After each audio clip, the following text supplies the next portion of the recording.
ہمارے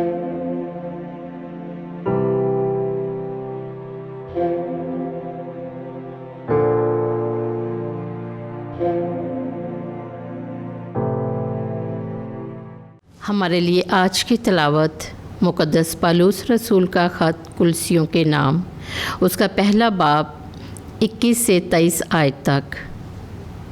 اور تمہیں بھی جو پہلے خارج اور برے کاموں کے سبب سے دل سے دشمن تھے، اس نے اب اس کے جسمانی بدن میں موت کے وسیلے سے ملا لیا ہے، تاکہ وہ تمہیں مقدس اور بے عیب اور بے الزام ٹھہرا کر اپنے حضور حاضر کرے، بشرطے کہ تمہاری بنیاد ایمان پر قائم اور پختہ ہو، اور اس انجیل کی امید سے نہ ہلو جسے تم نے سنا ہے، اور جس کی منادی آسمان کے نیچے کی ہر مخلوق کے لیے کی جاتی ہے، اور میں پالوس اسی کا خادم ہوا ہوں۔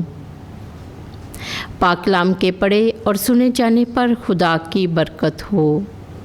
خدا کا شکر ہو۔